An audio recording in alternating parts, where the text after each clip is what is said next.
दुनिया गवाह है।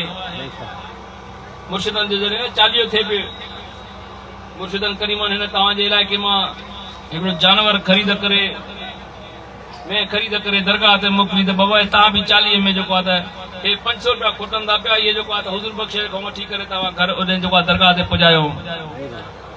यार जे पाण ख़रीद करे जानवर पुॼा न यारीअ ते पोइ यारीअ जो कमाल ई निरालो आहे न। साईं जीलानी बादशाह जे मदरसे में हिकिड़ो फ़कीर चिंकी ॻाईंदो आहे, पोइ हुनजो गुज़ारो हुन चिंकी ते हूंदो आहे। पोइ यारीअ वारे ॾींहुं सॼो ॾींहुं ड्यूटी ॾींदो आहे साईं जीलानी जी।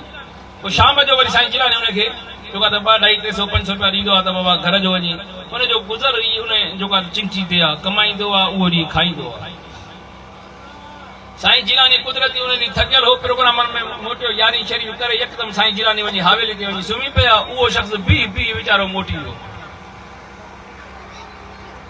साईं जन जीलानी बादशाह न मिली सघिया, वरी हुनखे मज़दूरी बि न ॾिनऊं, घर मोटी आयो ॾाढो परेशान हो। त हाणे सुबुह ॿार उथंदा स्कूल जे लाइ, उहो पापनि जे लाइ चांहि जे लाइ पैसा बि घुरंदा, वरी स्कूल जी जेको आहे त ख़र्ची बि घुरंदा, त पोइ हाणे कीअं कमु थींदो जेको आहे त हाणे मां कंहिंखां वठां कीअं कीअं, हाणे राति जो टाइम आहे, सुबुह थींदी, सुबुह सां ॿार बि वेंदा।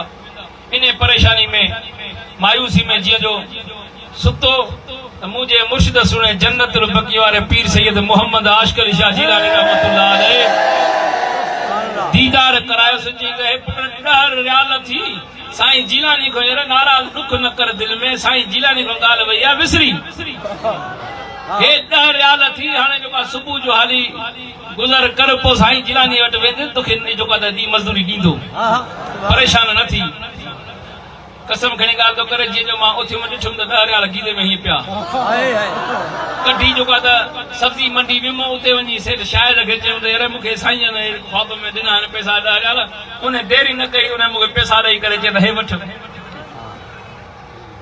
केतिरी मुर्शिदनि जूं ज़ाहिरी वफ़ात खां बाद में ज़ाहिरी करामतूं आहिनि, ज़ाहिरी दीदार कराया आहिनि। पंहिंजनि खे त दीदार कराए अथऊं, पर जेके मुरीद न आहिनि उन्हनि खे बि दीदार कराया अथऊं। छो त यार जंहिं मुंहिंजे मुर्शिद सुणे दस्तगीरी जी यारी सां प्यार कयो त यारीअ खाइण वारे जो इहो कमाल आहे, त यारी वारे जो छा कमाल हूंदो। दुआ कयो त अल्लाह तबारक व तआला तव्हां सां सभिनी खे दस्तगीरी दर नसीब फरमाए। मूं आजिज़ बेकार जो अर्ज़